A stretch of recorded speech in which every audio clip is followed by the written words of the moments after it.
Goals, set them. Goals, set them. Let me tell you this story real quick. When I was 14 years old, actually more like when I was 13 years old, my dad got in trouble. And he ran away and hid out in Georgia for 11 years until he passed the statute of limitation. And he was allowed to come back home. Then when he come back home, they arrested him for like 3 days or some kind of trash like that. I don't even remember. But while he was gone, he left me a car. Well, he left me 2 cars and a motorcycle, and none of them ran. He left me an old 76 Nova, a 72 Cadillac, and I think it was 79 Honda motorcycle.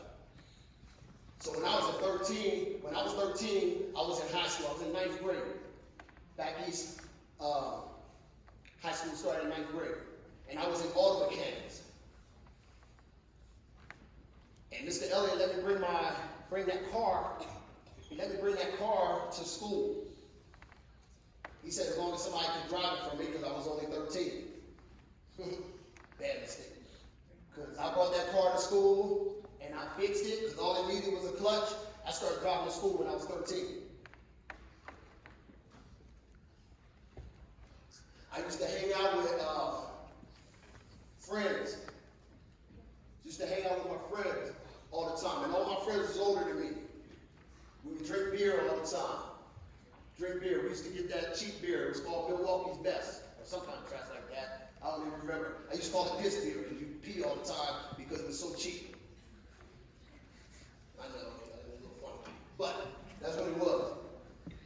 And one night, I'm hanging out with my friends. They're like 17, 18. I'm 14 years old. We decided to drive to Delaware. We all got our guns in the vehicle. We all have our guns. We got them in the glove box.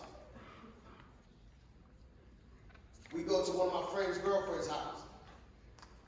We get there, he goes to the door, knocks on the door. Door doesn't open. He busts in. Next thing you know, there's a bunch of rumbling and stuff. We hear it out in the vehicle, out in the truck. We can hear it. So, my friend Tony, he tells me to grab the 25. I had a little 25 pistol. He grabs his 38. Now, me, being 14 years old, I'm not that smart. I go and stand, not that 14-year-olds aren't smart. I just wasn't that smart, okay? So it was just me. So, anyway, I go and stand in front of the door like this. Here's the door right here. I go stand like this, and I got my pistol right here. He has his 38. He's standing beside the door. He's 17, 18. He's a little bit smarter than I am. Next thing you know, the window busts. Boom, right in my face. My friend punched me in my face. So I had glass and stuff in my ear, in my face, things like that. He wound up getting like 168 stitches that night. Long story shorter, I know it's still not short, but shorter. I get home about 3 or 4 in the morning. My mom's sitting at the table. She got tears in her eyes. She said, Sam, what are you going to do with your life? And I know y'all thinking, who the heck is Sam? Sorry, that's what my mom called me. She said, Sam, what are you going to do with your life? I said, Mama, I don't know. I said, but if I stay here, I'm dead by 21. If I stay here, I know I'm dead by 21. I was already getting in trouble. I was already doing so much stuff. It was crazy. She said, so what do you want to do then? These are the things I told her when I was 14.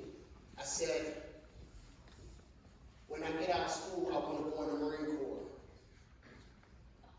I said, I wanted to be infantry, because that's what my cousin and I was talking about. I said, I wanted to retire by the time I was 37. And I told her I wanted to open my own gym. I had no idea how that was going to happen. But I knew exactly what I wanted. 17. In fact, I turned 17 in December. In May, I was in the Marine Corps. I retired At 37, I opened up my gym, Rage Fitness. I knew exactly what I wanted. I had a plan, I had it written down, and I did it.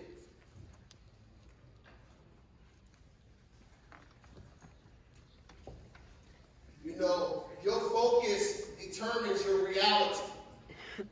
Your focus determines your reality. I'm going to give all you a lesson today.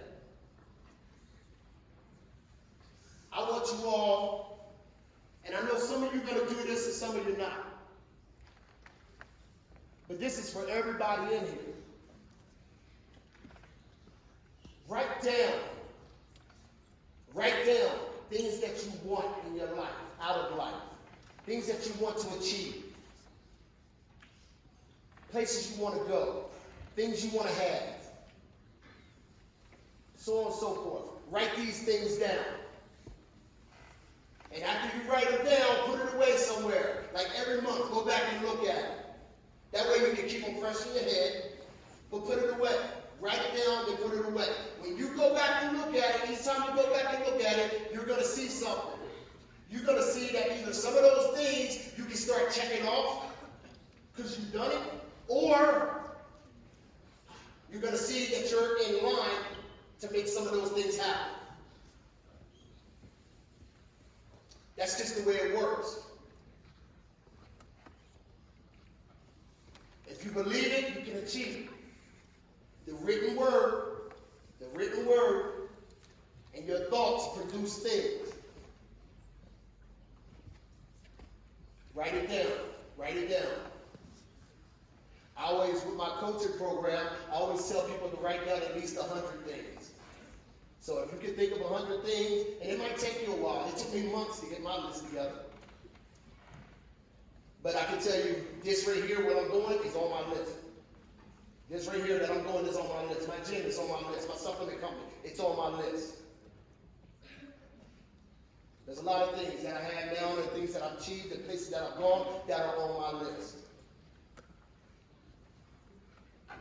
The beautiful thing about it is you can keep updating your list.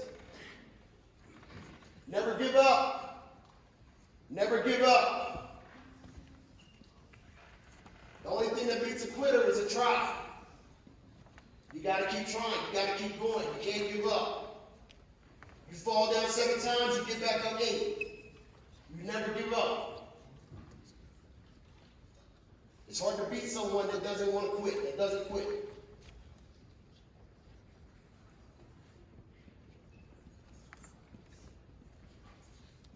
When I was, we couldn't afford workout equipment. Like y'all have some nice gyms here. There's nice gyms all over the place. We got Vassas, CrossFit gyms, this and that, and everything all over the place. We didn't have all this stuff when we were younger. We didn't have it all over the place when we were younger.